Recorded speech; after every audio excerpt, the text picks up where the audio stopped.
It's one of the biggest questions we can possibly ask. What happens after we die? And I'm not just talking about the philosophical side of things, but what actually happens to our bodies. It's the final chapter for every single living thing. And to really get our heads around this journey, we have to start with a number that is, well, it's almost impossible to comprehend. Since the dawn of humanity, it's estimated that over 100 billion people have lived and died on this planet. Just think about that for a second. 100.8 billion. That number is absolutely staggering. And of course, it just keeps on growing. So you gotta wonder, where did they all go? What is the full story of the human body after that final moment? It's a story that's part biological reality and part human response. So let's break it down. All right, first up, let's get into the biology of it all. Because far from being some big mystery, what happens to our bodies is actually a well-understood, totally predictable series of stages. And it all begins the very instant life ends. Okay, so the moment someone passes away, their muscles relax completely. It's a state called primary flaccidity. But that doesn't last long. Within just a few hours, rigor mortis kicks in, and that's when the muscles stiffen up. Then, a little later, around the 8 to 12-hour mark, you get something called livor mortis. That's just a result of gravity pulling the blood down, which discolors the skin in the lowest parts of the body. Now, once these initial stages are over, decomposition really begins. And how fast that happens? Well, it is massively influenced by the environment around the body. There's even a handy rule of thumb for it, known as Casper's Law. And the difference is huge. A body that's exposed to the air will decompose twice as fast as one that's in water, and an incredible 8 times faster than one buried in the earth. The environment, it turns out, is the single biggest factor in this whole process. And get this, even when a body is buried, the type of dirt makes a massive difference. If the soil is really acidic, it can break down bone pretty quickly.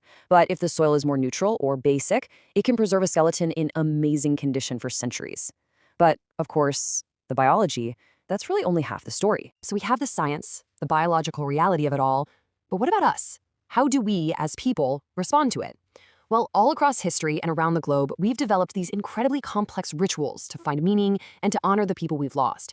And this need, this impulse, it's ancient. In fact, some of the very earliest evidence we have of any kind of ritual comes from our ancient relatives, the Neanderthals. They were deliberately positioning, coloring, and even decorating bodies. This tells us that finding meaning in death has been a core part of the human and pre-human story for a very, very long time. And that ancient need has just blossomed into this incredible variety of practices all over the world. In many Christian traditions, the body is dressed up for burial. In Islam, it's wrapped in fabric with a face oriented toward Mecca.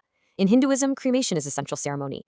And in Zoroastrianism, bodies are sometimes placed on a tower open to the sun and birds.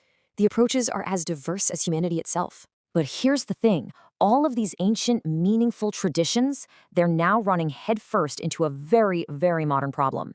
As our population keeps growing and more of us live in cities, we are literally facing a crisis of space. Go back a couple hundred years, before the Industrial Revolution, and burying someone was, for most people, a relatively simple and accessible thing to do. But today, it's a completely different ballgame. In our crowded cities, land is a finite and super expensive resource. This makes even a simple burial a huge financial burden for a lot of families. Now, to be clear, the issue isn't that we're running out of land on the planet. Not even close. The real problem is where we all live. We're clustered together in these massive urban centers. And it's those cities that are running out of room to bury people. And if you want a really stark example, just look at London. Projections show that one of the biggest cities in the world is set to completely run out of burial space by the year 2035. I mean, that's just around the corner. An urgent problem like this is forcing us to rethink everything. But, a challenge like this, it also sparks some incredible creativity and innovation. We are now exploring a whole new generation of solutions for a final footprint, ideas that go way beyond the traditional choices of just burial or cremation. And some of the new options are just wow. They're almost straight out of science fiction. We're talking about vertical cemeteries and skyscrapers. There's a process called promession that freeze-dries the body into a powder you can use as compost. There are green burials with mushroom-infused suits and eternal reefs that mix ashes into concrete to create new habitats for marine life on the ocean floor. You see what's happening here? So many of these new ideas are about changing our entire perspective. They're focused on creating a positive new relationship with the environment.